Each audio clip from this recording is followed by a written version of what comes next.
운행문입니다. 지난주에 영상을 업로드하지 못하는 바람에 이 영상이 올해 첫 번째 영상이 되었습니다. 조금 늦은 감이 있는 인사가 됐지만 여러분 모두 새해에는 매일매일 행운이 가득하시길 바랍니다.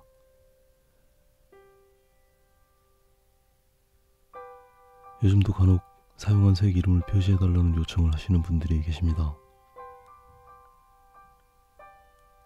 여러 번 영상을 통해서 말씀드린 적이 있지만 저도 제가 그림 한 장을 완성하는데 얼마나 많이 색을 바꾸는지 알지 못합니다.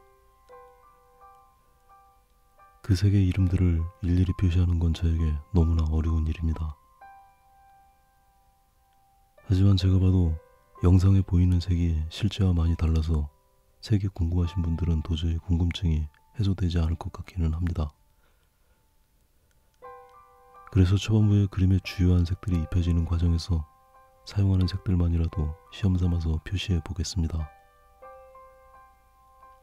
그 색들을 기준 삼아서 나중에 사용하는 색들을 보시면 도움이 되시지 않을까 기대해 봅니다. 많은 분들이 제 그림의 특성에 대해 말씀하실 때 다양하게 사용하는 색을 거론하시는 경우가 많습니다. 물론 저도 색을 다양하게 사용하는 걸 좋아하긴 하지만 그것보다는 명도를 훨씬 더 중요하게 생각합니다.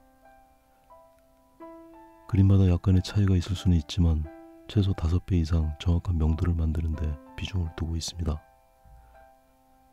특히 이 그림처럼 무채색이 그림 전체를 지배하고 있는 그림의 경우는 그 비중이 10배 이상이 될 수도 있습니다. 가장 어두운 명도부터 가장 밝은 명도까지 다양하고 미세한 차이를 만드는 과정에 정말 많은 공을 들이는 편입니다. 이 그림이 초반에 흰색을 그림 전면에 깔아둔 것도 명도의 단계는을 만드는 데 도움을 줍니다. 물론 섬세한 표현을 위해서 스크래치 기법을 사용하기 위한 밑작업이기도 하지만 밑에 깔아둔 흰색은 명도의 변화를 만드는 데 아주 요긴하게 활용됩니다. 오일 파스텔은 색뿐 아니라 명도 단계도 아주 한정적이라서 이렇게 다양한 단계를 표현하기에는 제약이 많습니다. 모든 부분에 적절한 명도를 만들기 위해서 혼색을 하는 건 아주 고된 일이 될 수도 있습니다. 이럴 때 모든 면적에 흰색이 깔려 있으면 같은 색이라도 칠하는 양에 따라서 명도를 조절하기에 용이합니다. 이렇게 명도가 확고하게 분리된 상태에서 색의 변화를 만드는 건 상대적으로 아주 수월합니다. 차가운 눈이 쌓인 숲에 비해서 아침 햇살이 물드는 하늘은 상대적으로 따뜻한 회색입니다. 노란색들을 아주 조금씩 얹어도 금세 이렇게 따뜻한 기운이 감돕니다. 눈밭의 차가운 색과 하늘의 따뜻한 색이 예쁜 대비를 이룹니다. 이 과정 이후부터는 작고 섬세한 부분들을 그리게 되고 아주 다양한 색을 사용하게 됩니다. 하지만 모든 부분의 섬세한 처리와 색상의 변화들도 명도의 범위 안에서만 허용됩니다. 지금까지는 회색으로만 보였던 나무들에도 아주 다양한 파란색들을 활용해서 그리게 됩니다. 아주 강렬한 파란색이나 보라색도 동원할 예정입니다. 잔가지에는 노란색, 갈색, 핑크색까지 사용할 것입니다. 하지만 여전히 중요한 건 노란색, 갈색, 핑크색이 아니라 그 색마다의 명도입니다. 해당 부분의 명도를 깨트리지 않는다면 어지간한 색은 모두 그림 안에서 수용이 됩니다. 그렇게 다양한 색을 적용해서 변화를 만드는 일은 단순한 색으로 그리는 것보다는 훨씬 흥미롭습니다. 다양한 색으로 표현하는 경험이 많아지다 보면 색에 대한 자신감도 생기고 자기만의 개성도 발견하게 됩니다.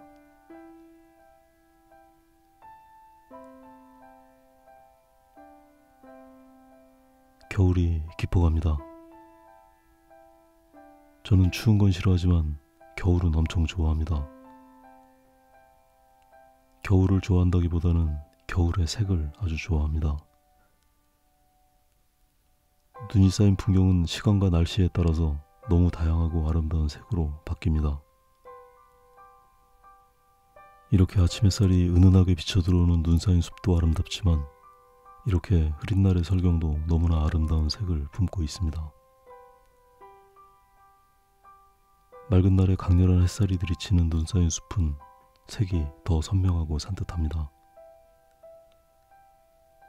모두 눈이 쌓인 풍경이지만 날씨에 따라서 너무나 다른 색들로 각각 아름답게 빛납니다.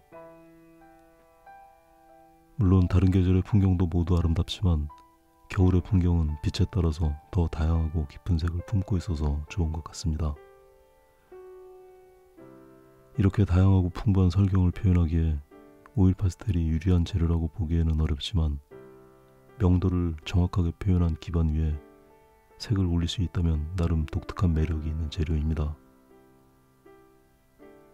이제 그림 전체의 명도가 제법 잘 짜여져서 좀 더 다양한 색으로 표현해도 좋을 것 같습니다. 같은 명도를 표현하는 거라면 무채색보다는 비슷한 어둡기에 다른 색으로 표현을 해보는 겁니다. 더 차가운 느낌을 만들기 위해서 푸른색을 사용하다 보면 회색보다 설득력 있는 느낌이 되기도 합니다. 같은 밝은 눈이지만 눈밭의 색과 하늘의 색이 구별되는 게 멋스럽게 느껴질 수 있습니다. 때로 무리하게 색을 올리는 느낌이 들더라도 실험적으로 색을 사용하다 보면 색에 대한 능력도 향상됩니다.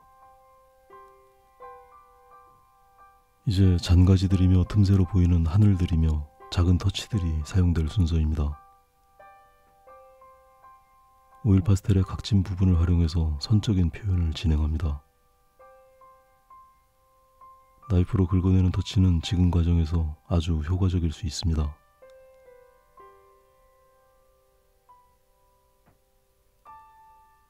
그나저나 우리나라의 겨울은 참 혹독하게 춥습니다.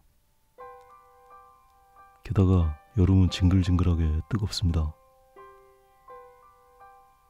어떤 이야기꾼들의 말로는 시베리아보다 더 추운 겨울에다가 열대지방보다 더 뜨거운 여름을 견디다 보니 우리나라 사람들이 모진 민족성을 갖게 됐다고 말합니다. 그 말이 맞는 건지는 잘 모르겠지만 확실히 우리나라의 겨울이 가혹하기는 한 것 같습니다. 그 덕분에 계절마다 뚜렷한 정취를 만들어냅니다. 추운 건 싫어하지만 겨울에도 이렇게 아름다운 풍경은 좋아할 수밖에 없습니다. 오늘은 여기까지 하겠습니다.